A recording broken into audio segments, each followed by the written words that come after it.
I want to thank you guys because I'm at 500 subs, which is awesome. Also want to thank you guys because for everyone that's in my streams and everyone that...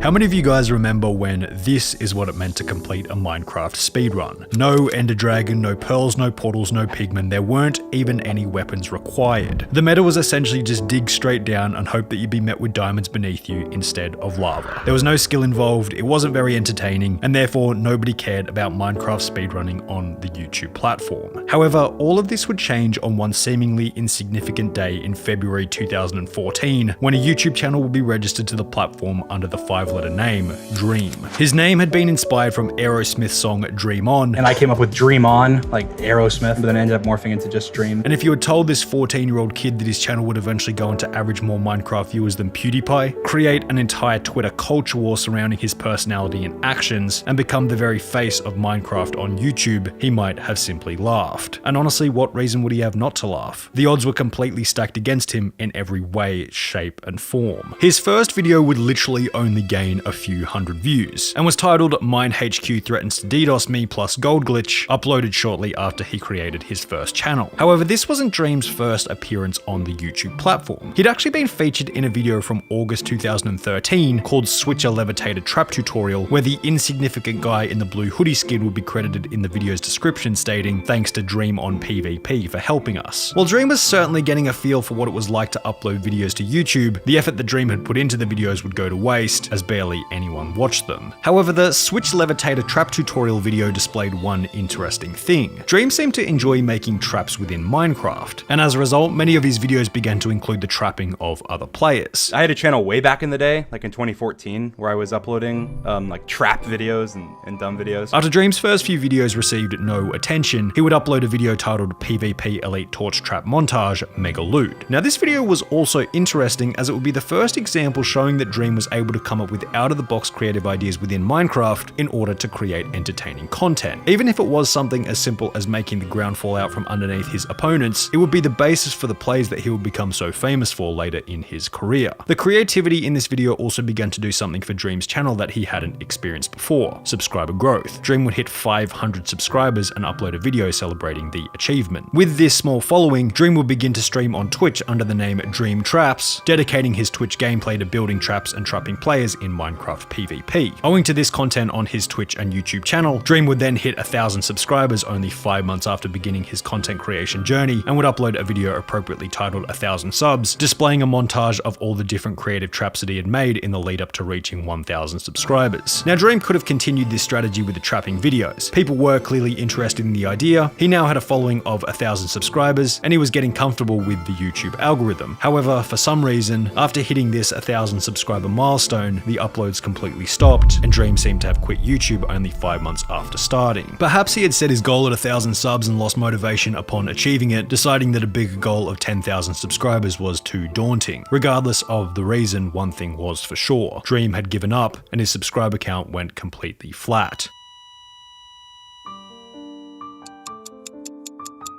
Time began to elapse, ticking further and further into the future. The work he had put in to reach 1,000 subscribers was depreciating and decaying every single month. The Dream channel sat at 1,200 subscribers through 2015, 2016, 2017, as well as 2018, more than 4 years in total. In addition to total stagnation on Dream's channel, Minecraft's popularity was not doing so well, sinking lower and lower as the game got older and older, providing Dream with a declining incentive for returning to the game. Simply put, there wasn't nearly as much interest in Minecraft comparative to its peak from years prior, and there was no reason as to why this might change at any point in the future. However, in 2019, something bizarre and unexpected happened to Minecraft in the social media sphere. PewDiePie uploaded a video on it titled Minecraft Part 1 on the 22nd of June 2019, and people started discussing the game again. After all these years, I'm back in Minecraft. It was like PewDiePie had reignited some nostalgic flame and suddenly everyone wanted to try the game out again. Minecraft search volume peaked peaked seemingly overnight, and with such came an influx of new creators and the return of some older creators, one of which being the green-skinned, anonymous yet friendly YouTuber known as Dream. Only 2 weeks after PewDiePie would upload his video returning to Minecraft, Dream would also return, uploading his first video in over 5 years titled "This Cursed Minecraft Video Will Trigger You." The video displayed Dream playing Minecraft in the exact opposite way to what many would consider appropriate, eating rotten flesh, using 2 opposing trapdoors as opposed to a normal door, killing his sheep with shears equipped as opposed to shearing them. It was extremely creative in its own frustrating way, and you couldn't stop watching as you wanted to know what stupid thing he was going to do next. We have a lot of trash on us, as you can see. We'll go ahead and get rid of some of that real quick. The creativity involved in the video mixed with Minecraft's skyrocketing popularity caused this video of Dreams to absolutely explode. In all of the documentaries we've made on other YouTubers, there have been few that could boast a growth graph as explosive as this one, showing that Dream had shot up 50,000 subscribers in a matter of days. While this growth was insane enough for him to sit back and party for a month straight, Dream didn't get caught up in the hype, and instead started to think, where was this influx of viewers coming from? Well, they were coming from PewDiePie's return to the game. So Dream theorized that the people watching his new video also likely had an interest in PewDiePie. Next, Dream noticed that people were asking PewDiePie to post his Minecraft seed on the subreddit, which PewDiePie seemed to be ignoring. Now here's where things seemed to turn in Dream's favor once again. He had knowledge on how to reverse engineer PewDiePie's in-game data to find the seed, which he would record and upload in a video titled "How to Get PewDiePie's Minecraft World Seed." Would it be possible for us to get PewDiePie's world seed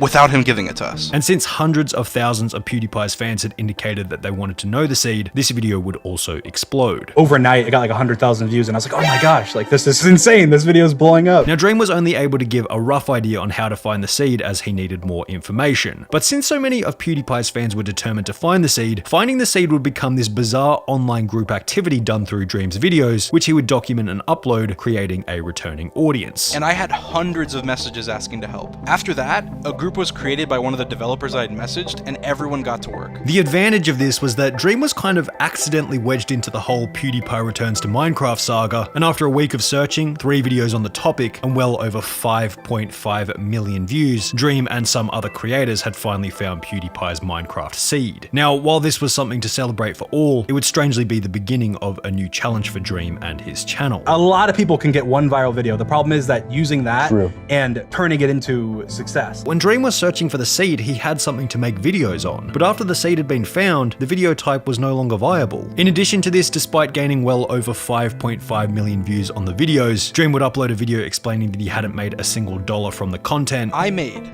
$0 off of a combined 4 viral videos. That totaled more than 2 million views. Meaning that he'd missed out on something like $15,000 in advertising revenue, possibly demotivating him from continuing with the videos. However, while the PewDiePie seeds were almost instantly irrelevant, there was still a little spark left on the Dream channel. Remember his first video that we talked about earlier? This cursed Minecraft video will trigger you? Albeit slowly, the video was still gaining views, and as a result, Dream decided to make another similar video titled "This Cursed Minecraft Let's Play Will Trigger You," with the goal of reigniting the momentum on his channel. People were reluctant to watch and follow as they knew him as nothing but the PewDiePie seed video guy. However, this video would eventually assist in Dream cracking 100,000 subscribers. However, unfortunately, shortly thereafter, Dream would experience the same problem as the PewDiePie series. He couldn't just keep making the same video over and over again, people would eventually get bored. So instead, Dream had to venture off into the unknown once again by launching the first video in a new series called Minecraft Unsolved, attempting to parody the extremely popular BuzzFeed Unsolved YouTube series. However, before getting invested in Minecraft Unsolved, there was another unsolved mystery that his audience started to ask questions about. Who was actually behind the Dream channel? He was clearly a YouTuber who liked to keep his identity on the down low. People recognized the sound of his voice and knew that he enjoyed programming computers. However, initially that's all people could figure out. But with an escalation in his popularity, slowly but surely Dream began to reveal various details about his personal life. He would explain that he had played soccer and football as a kid, had ADHD, and that his schooling had been done online, where he would write Minecraft diss tracks during French class. Instead of going in Rosetta Stone, I would open up a notepad and start HTML coding websites. People would also figure out that his first name was Clay. Does your mother go, "Oh, Clay, time for supper, big man"? Do you go, Sometimes, yes? Sometimes. She goes, okay, time for Super Pigman. However, the main thing that his audience wanted to know was what did he look like. Dream had posted a young photo of himself to Twitter, but many believe that perhaps he had done this to distract people away from what he really looked like. Numerous articles began to investigate who was behind the channel, providing further exposure to Dream, and the mystery of his appearance became a reason for people to follow his journey. There's like a lot of mystery, obviously, and that kind of creates some sort of like hype of like, oh, like this is cool. And However, keeping his appearance as a mystery was about to get way harder, as he was about to post a video that would triple his subscriber count to a little under 1 million within less than a month. The catalyst was this video, Minecraft YouTubers Be Like, in which he would joke about how Minecraft YouTubers often say, I did a bit of mining off camera, however seem to have completed the entire game in the meantime. I made some major home improvements. People don't like watching buildings, so I thought I'd go ahead and do it off camera because I don't really want to. In addition to this video, Dream would upload others such as Minecraft But X-Ray Is Always On, where he would include 2 friends who would go on to become almost main characters of the channel. I'm here with Sapnap and George. Dream had met Sapnap way back in 2011 on a server called MCPvP, and had met George back in 2015 while developing and programming on the same Minecraft server. Considering Sapnap and George both had their own channels, viewers from each would go over to Dream's channel and vice versa, providing growth simply because they were playing with each other. But the issue was that Sapnap and George's channels were still quite small. This gave Dream an idea. What if he started incorporating other larger creators into his Minecraft videos? Creators like Tommy Innit, Wilbur Soot, Technoblade, Quackity, even Carl Jacobs from Mr. Beast. What if he put them all on the same server as a free-for-all just to see what kind of content might come out of it? Orchestrating so many different creators was going to be an incredibly difficult task, but if Dream could pull it off, the result was going to be legendary. In the beginning, the Dream SMP was completely irrelevant. In fact, before Dream would begin to add these other larger creators, it didn't even have a name. When I originally started it, it was just starting the SMP as like a normal SMP, just playing around with friends. However, after Tommy Innit was added to the server, things started to get interesting. Initially, Dream didn't want anyone added to the server in case of conflict and griefing, but then thought that perhaps conflict and griefing might actually make the server interesting and give it a bit of flavor. And I was like, oh, he's gonna come on and like grief things and do these things. But then after I thought about it and watched his content, I was like, well, maybe that's good. Maybe it'll make it entertaining. Maybe it'll add like a flair to it that he's doing these things. As it turns out, this would provide the server with the flair it needed for another explosion in Dream's subscriber count. If we line up Dream's subscriber growth graph with the beginning of the Dream SMP, it should give you a pretty good idea as to how beneficial this was for his channel. However, it wasn't only Dream that was growing on YouTube. There was another Minecraft concept that was getting more and more popular on the platform, sneakily growing in the background away from the public eye: Minecraft speedrunning. The concept was simple: begin a new game with a random seed and beat the Ender Dragon in as little time as possible. While the concept was simple, it added a competitive element to a game that was stereotypically uncompetitive, making for incredibly compelling video content. Now, whether or not Dream got into speedrunning because it was popular on YouTube is irrelevant. What is relevant is that Dream began to get extremely good at beating the game in shorter and shorter times. Prior to the speedrunning craze, as discussed, Dream was simply known for his creative ideas and friendships with other large Minecraft YouTubers. However, when Dream would go ahead and break the Minecraft speedrun world record in 1.14, yes! Then again in 1.15, yes!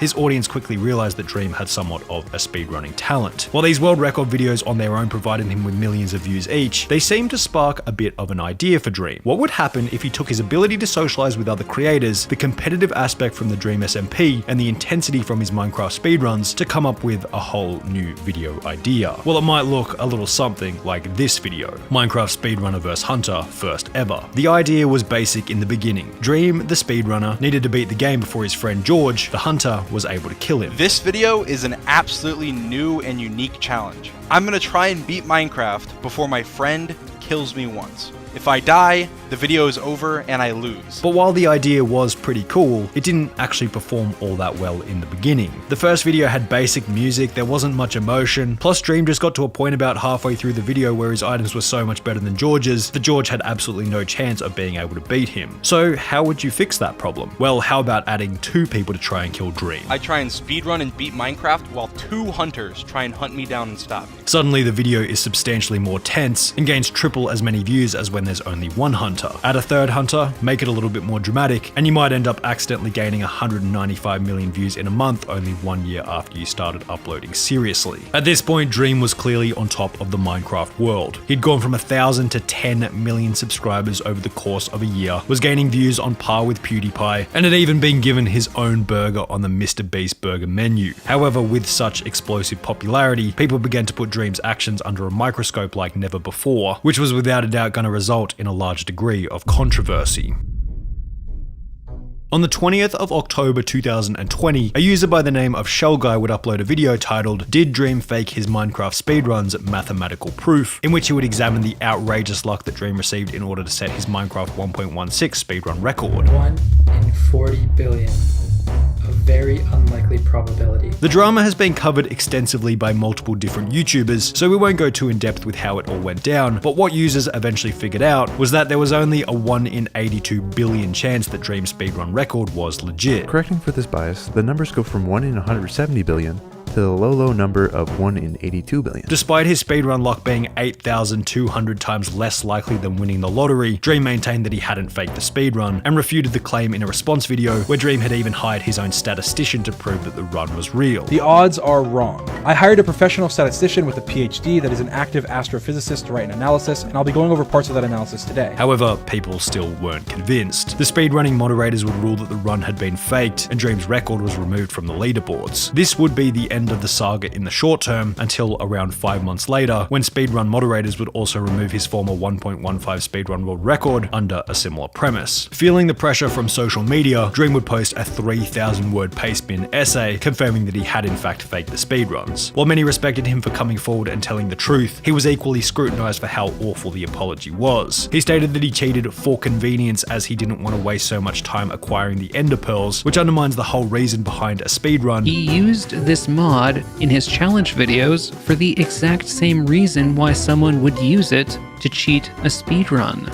To save time. Also claiming he apparently didn't notice that the mod was turned on while doing his speedrun, an absolutely awful excuse. Additionally, why didn't he come out and admit that it was fake earlier? He maintained his innocence for 8 months while he knew the whole time that he had in fact cheated. His manhunts were put into question. Were they faked as well? Could Dream even be trusted for anything? Now, the strangest thing that seemed to come out of this was that his audience started to sense the weakness in his character. All of the justifying, lying, explaining, talking himself up, saying how smart he was. People sensed the insecurity and started going after him on topics completely unrelated to Minecraft just to see what they might be able to get him to respond to. Streamers went after him for racism, his Twitter following went after him for homophobia. You guys know how it goes, fill in the blank for whatever Dream did at some point. And while this is something that almost anyone with an audience the size of Dream's would have to deal with, he seemed to get hit with it harder than anyone else. Surprising since he's a completely anonymous Minecraft YouTuber, not exactly the kind of person you'd think would be constantly embroiled in controversy. While many of these events have certainly provided Dream with insane levels of exposure, it's hard to determine exactly what they might have done to his monthly view count. Since hitting his peak of 195 million views in August 2020, his viewership has been steadily declining. This could be due to a declining interest in Minecraft content on YouTube. However, it'd be naive to think that people still have the same trust in his speedrun and manhunt content since the cheating confirmation.